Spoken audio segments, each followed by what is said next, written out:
the doctor join us momentarily. All right. While we listen to some good music by who? Let's do Emerald Henry. Emerald Henry have a song that says doctor. Let's do the doctor.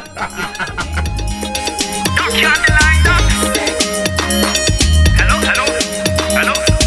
Can I speak to the doctor? It's an emergency, doc. I really need you right now. Because things are crazy now. Doctor, the country is sick, sick. The country is sick, sick.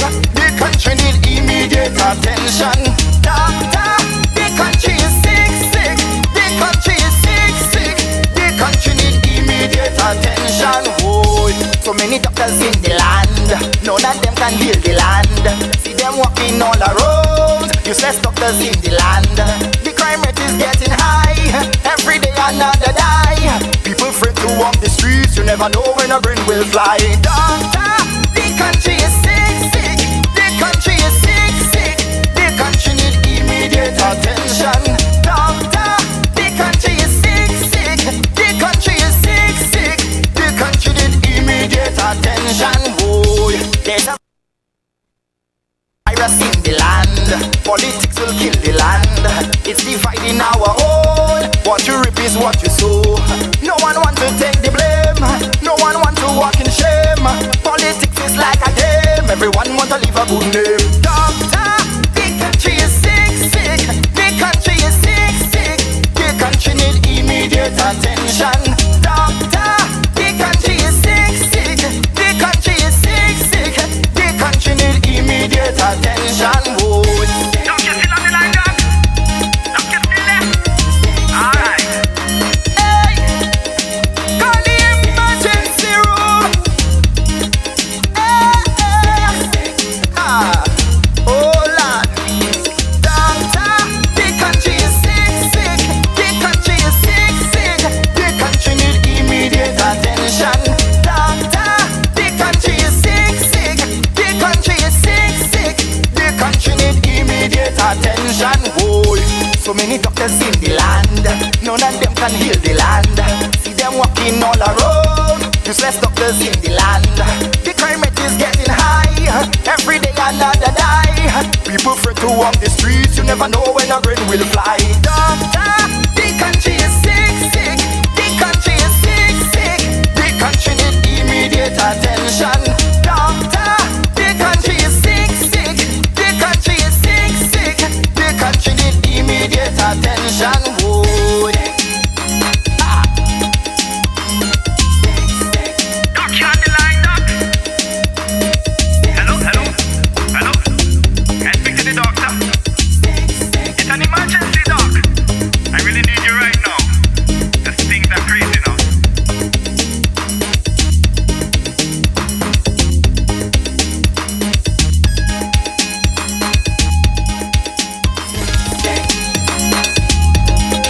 Doc, you on the line, doc?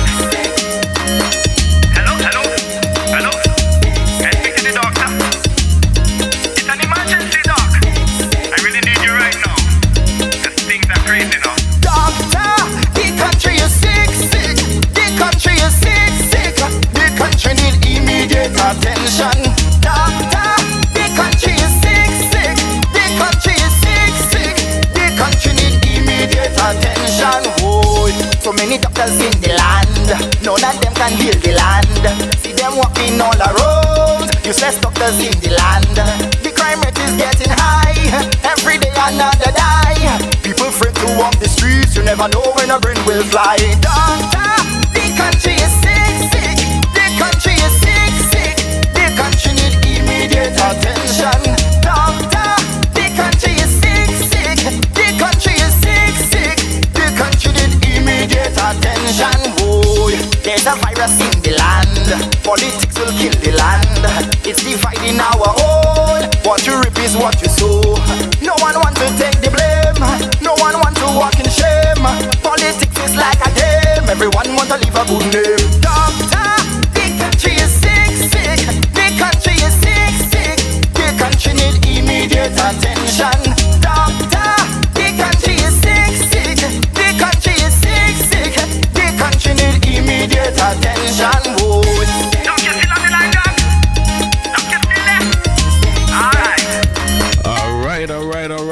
right, doctor. The country is sick. The country is sick. A lot of people are sick around here. They're walking around. A lot of people walking around sick. But I pray and trust that we'll all get the healing that we need, even in Christ Jesus. We serve a great, great God and a way maker, miracle worker. And so we do pray and trust that sick people will get well. Amen. We have with us tonight, or Dr. Paula Abrahams and Virginia Centelier. And they're going to be talking to us this evening about breast cancer awareness. And I'm going to leave it to them to just have a conversation about this thing. All right. Two persons who know what they're saying. They know what they're doing. And they're going to be sharing with us tonight. Doc, welcome. Virginia, welcome. Thank you. Welcome. Well, let's start with Dr. Paula Abrahams. Dr. Paula Abrahams, who are you? Tell us who you are. Oh, hi, everyone. Good evening. Of course, I'm Dr. Paula Abraham. I am from the island of Dominica. Been here 37 years, practicing initially as a nurse, now a doctor of public health. And I just want to say welcome, and I hope tonight we can have an interactive discussion on breast cancer since it's October and it's Breast Cancer Awareness Month. Virginia? Hi, my name is Virginia Centelier, and I'm so happy to be here. And for those of you who are looking, thank you and welcome. I am from the Carribean island, the nature island of Dominica. I live right here in Houston, and I help Dr. Abraham serve her passion for serving the people of Houston who have survived breast cancer. All right. You guys are here in Houston, but you don't just work with Houstonians. I know Miss Virginia is all over the globe. I mean, she has a passion for this thing, so she go everywhere. Once they call, she's on the go, globally. Here in the USA, I mean, I know they make a big deal about this thing, and it's not a joke business or anything like that. But how do you find people receiving this October thing as breast cancer awareness? How do you find that they're taking it? Do you think they're taking it serious enough? Oh, in your experience? Absolutely. I think it's a big deal, not just in the United States, but actually all over the world. Mm-hmm. It is Breast Cancer Awareness Month, and I always emphasize that October should not just be the month that everyone is thinking about cancer. I think everyone needs to be thinking about cancer every day. Because cancer does not wait till October to affect it. Right. And so it is very, very important that it is on the forefront of your mind that you are thinking about breast cancer every day. And I always say, if you have breast, then every one of you is at risk for breast cancer. So you need to be thinking about it every day and not just the month of October. But it is quite busy in October. It's a lot of walkathons and luncheons and symposiums and a lot going on. We appreciate the raising of awareness in that particular month, but we emphasize that you need to be aware every day. Well, to add to this, one of the things I will say for me, you usually say, oh, there is no breast cancer in your family, right? There is no history of breast cancer in your family. So you think, oh, I'm immune, I can't get it. That's not true. That was my thinking. And then I get the knowledge and the education about it doesn't have to be hereditary. It could happen to you, to me, anytime, any day. So I have a different perspective now of breast cancer. But prior to that, I just thought, okay, I never went and have myself checked because no one in my family had breast cancer. And that's a myth. We need to get rid of it. If you're out there and you're listening and you have not been checked or screened, you need to do this right now. And not just for the month of October. You need to do it anytime. That's right. Are any one of you survivors of breast cancer? I am. 13 years. 13 years ago? Wow. 13. 13 years. Wow. Yeah. Wow. What about you, Virginia? No. No? Okay. And I thank the Lord for that. That's right. That's right. That's right. As a doctor, have you treated anyone with breast cancer? I'm actually not a medical doctor. Okay. I'm a public health doctor. Oh, got you. Yes. Got you. And like I said, we're going to be having a dialogue here tonight. We have these two lovely ladies who, like I said before, they know what they're doing and they know what they're saying. They've been around enough people with this scenario, this situation, and they're here to help us tonight. I know some of the men are on. They're going to ask their questions because we are concerned. My mom said, "You sound nervous, DJ." That's what she said the other day when I brought it out that that it brought to my attention that men has breast cancer issues. So we're going to talk about that right after this song. Miracle God is the song. We're talking to Dr. Paula Abraham and Virginia St. Hilaire tonight.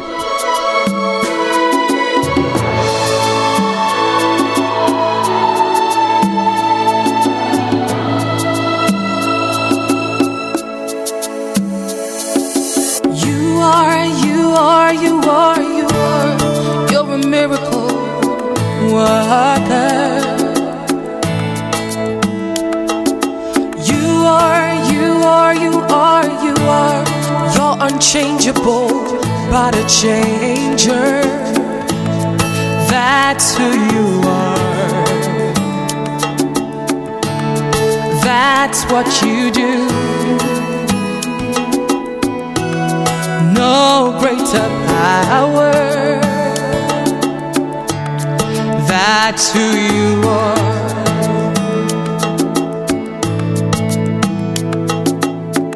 You are. You're a miracle worker. And you are. You're unchangeable, but a changer. That's who you are. That's what you do. No greater power. That's who you are. And so we call you the living God, the living God. You are the living God. You speak a word, it comes to pass. Miracle working God.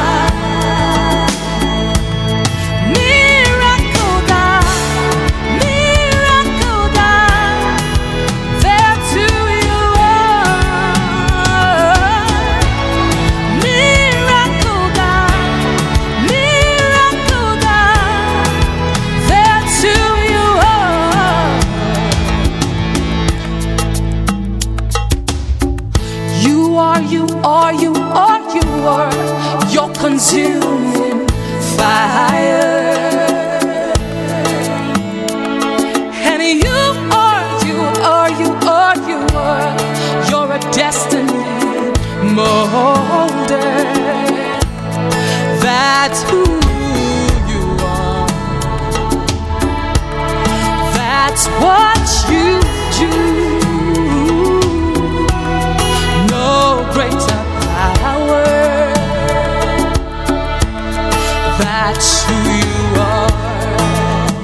And so we call you the living God, the living giving God. You are the living God. You are a God of consistency. From age to age. Anytime I call you, you remain the same. Miracle working God.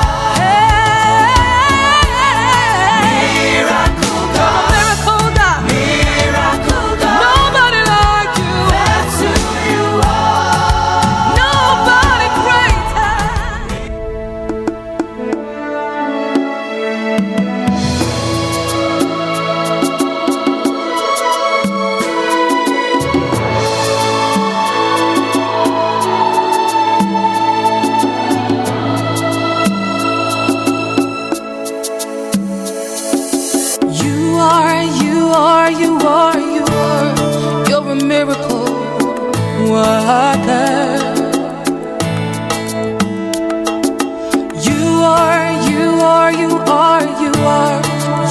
unchangeable, but a changer.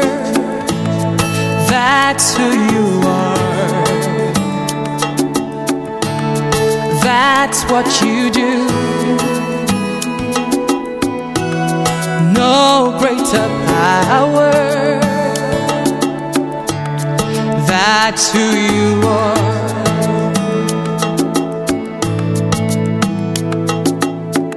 You are, you are, you are, you are. You're a miracle worker. And you are, you are, you are, you are. You're unchangeable, but a changer.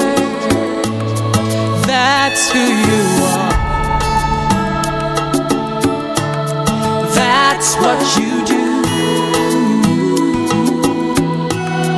No greater power. 13 years later, I'm still alive, and it's no longer a death sentence. It is like any chronic illness. You know, people are living, millions of people are living after cancer treatment, and they're doing good things.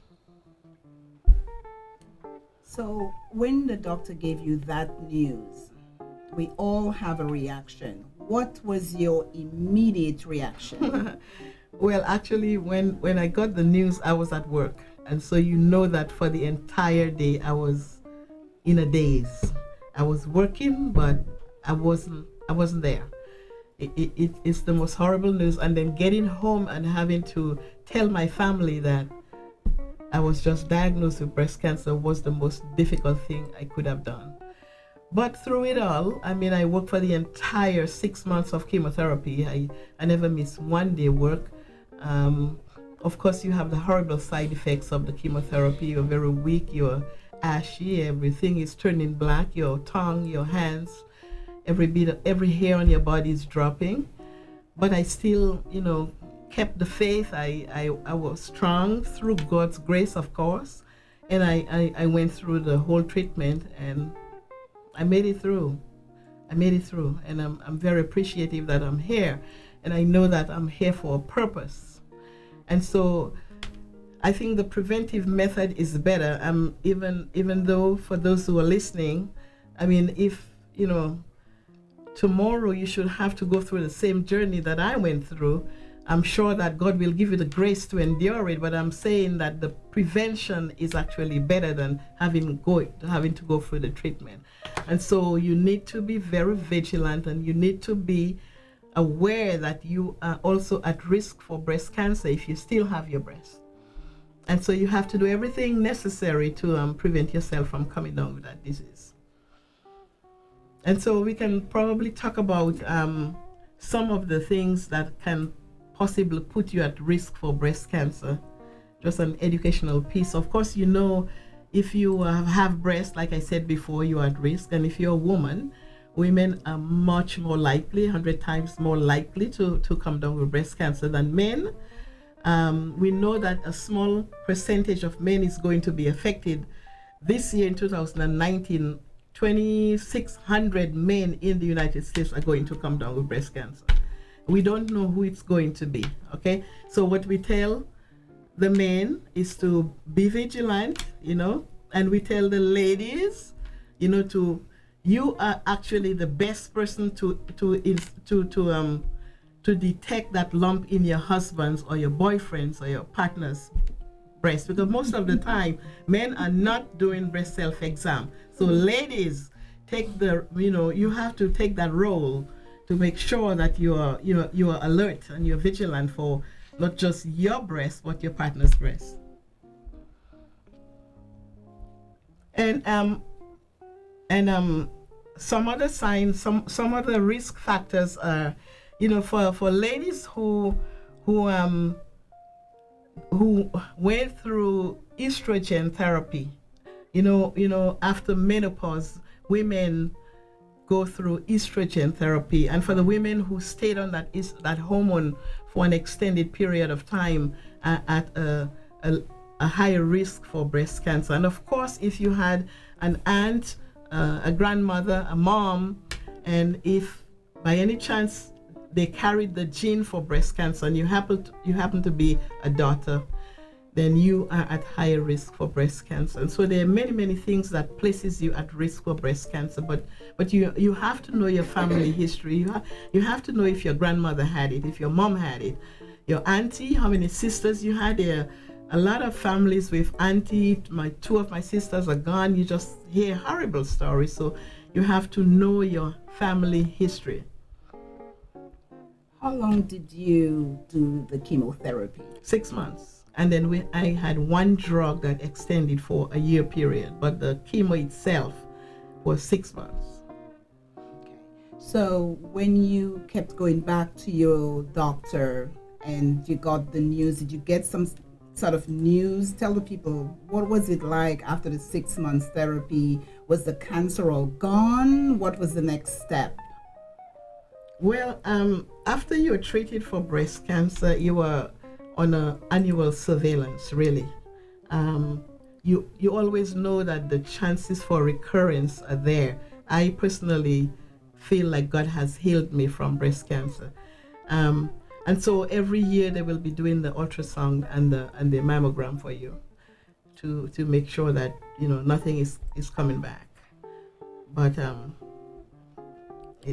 it is what it is, and I am still leaning towards that educational piece, and I'm encouraging the women out there to make sure you're having, in addition to doing your breast health exam, you need to be doing your mammogram. And mammogram is recommended really at the age of 40, but if you have a family history of mammogram, of breast cancer, they may do it a little earlier for you. So please do your mammograms every year, if that's what's recommended for you, and every day, really, while you're in the shower, you should be doing your breast health exam. Okay, I'm sure there are several men out there, including DJ DeRoy, listening and hosting the show. What can you tell the men out there who are listening, who probably in a million years never thought that breast cancer could happen to them? What can you tell them? Yeah, well, I told them that even though they're at a much lower risk than a woman, but they still remain at risk. And as I said, almost 3,000 men in the United States is going to come down with breast cancer this year. And so we don't know who it's going to be. And so everyone has to be vigilant. Everyone has to be alert and take the necessary steps to detect it early if it happens. So, like I said, it's nothing to be afraid of. I mean, it's not a journey you want to go on, but it's nothing to be afraid of. You just have to be alert and be vigilant and do what it takes to detect cancer early. I mean, not just breast cancer, but any cancer in your body. You have to know your body, you have to know your breast and know what is abnormal with your body.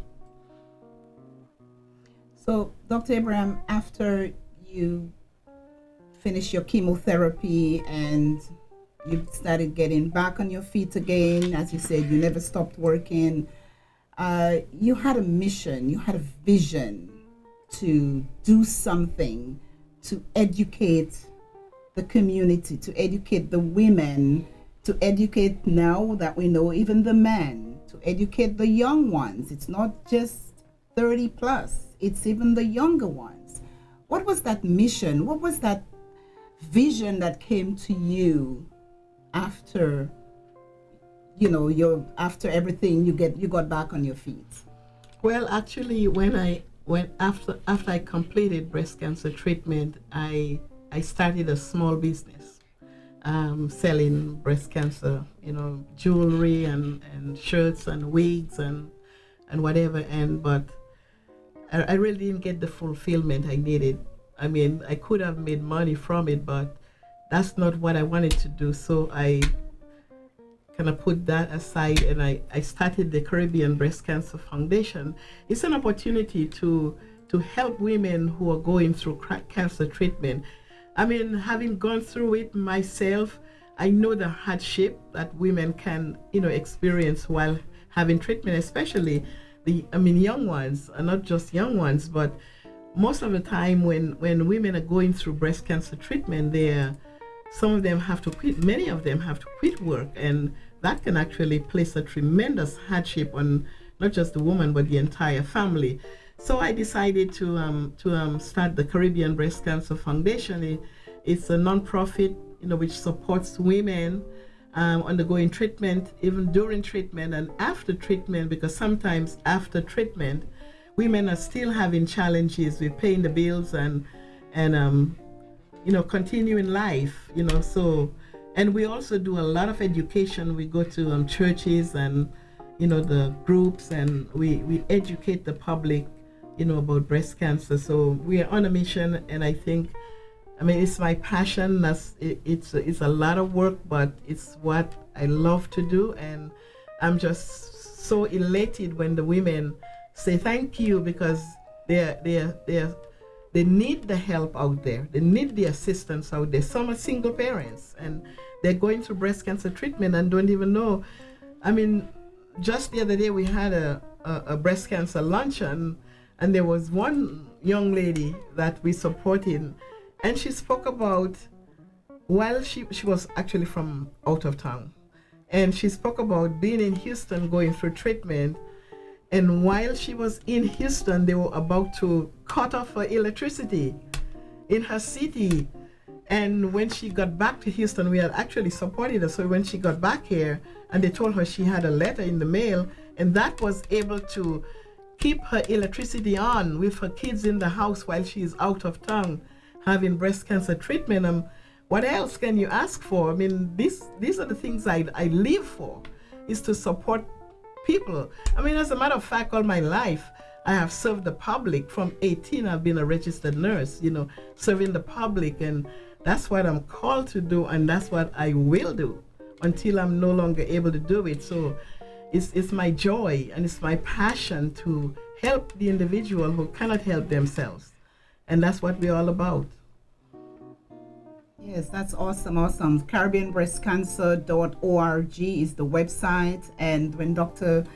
Abraham asked me to come on board, good old Virginia, can't say no, because I'm all about helping those who can't help themselves. And the foundation is educational. We assist individuals with breast cancer, those who have survived. We have also assist the families. So if you do have the time, go on to CaribbeanBreastCancer.org. We are looking for sponsors. Yes, we are looking for sponsors. We're a small non-profit organization in the community. We serve. You have breast cancer, you're a survivor, you're struggling, and that is what the foundation does. We have the walk that we do, and again, we do that to raise funds, and that's usually done in April. Tell us about the walk. In spring, we have two signature events.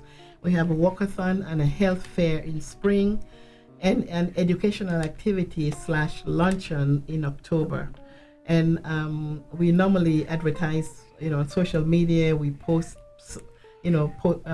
posters in local restaurants, and we really want you to come out and support. But still on the educational journey. Now we have launched a YouTube channel, and it's called Dr. Paula's Breast Health. We want you to check it out. We have released 4 videos, talking about breast cancer and, the risk factors. And the last video is talking about cancer survivors and the flu vaccine and if they should take it. And we have one coming out talking about inflammatory breast cancer. And so it is a journey that we would like you to come with us on. It is an educational journey. You say knowledge is power. And usually if you go to see a physician, and if he knows that you have knowledge and you have background, he may treat you differently if you know exactly what to ask. If you walk into an office and you don't know what to ask, you're pretty much throwing anything at you and you take everything. But if you know what to ask, if you're knowledgeable, then you'll be armed with that knowledge, and you will ask, and they will know that you're smart, and they'll do the necessary tests for you. Okay, so we just want you to be alert, be vigilant, be educated. be aware that every day actually you need to be on your P's and Q's, looking at your body and making sure that anything abnormal, if anything abnormal shows up on your body, you need to seek your doctor's attention. At least go see a doctor. And that's what we're all about. What's the next project, Dr. Abraham? Is there something on the horizon? What's the next project? Well, we actually have a lot in the horizon. Our next project, we really want to bring a mammogram clinic to one of our underserved areas in the city. We have not really determined exactly where. We probably will pick somewhere in maybe Third Ward, or an area where the people are not served adequately, or we know quite a few are not insured or underinsured. And this is definitely something we would like to see happen, is bringing free mammograms to the Houston community. And so come on the journey with us if you are able. And then we'll keep you abreast of what's going on. We're on Facebook, we're on Instagram, we're on Twitter, we're on YouTube now, of course. So check us out, CaribbeanBreastCancer.org, and we will keep you abreast of anything that's going on, and just join us on that journey. It's such a worthy cause. All right. Well, you heard Dr. Abraham. She has a lot to say about her journey with breast cancer, being a survivor for how many years, you said? 13 years. Oh my goodness. To God be the glory. Hallelujah. Not too many people, because I do have some friends who did not make it. They survived, and then within 2 years, it came back, and that was it. They could not, their life was cut short, very young. There's so many women out there. The numbers are endless. And for some reason, we focus on the month of October, but I want to encourage each one of you, go get checked. Go and get yourself screened. I just want to encourage you. And of course, as I said, check out CaribbeanBreastCancer.org. Thank you. Thank you, guys. Thank you for watching. Thank you for listening.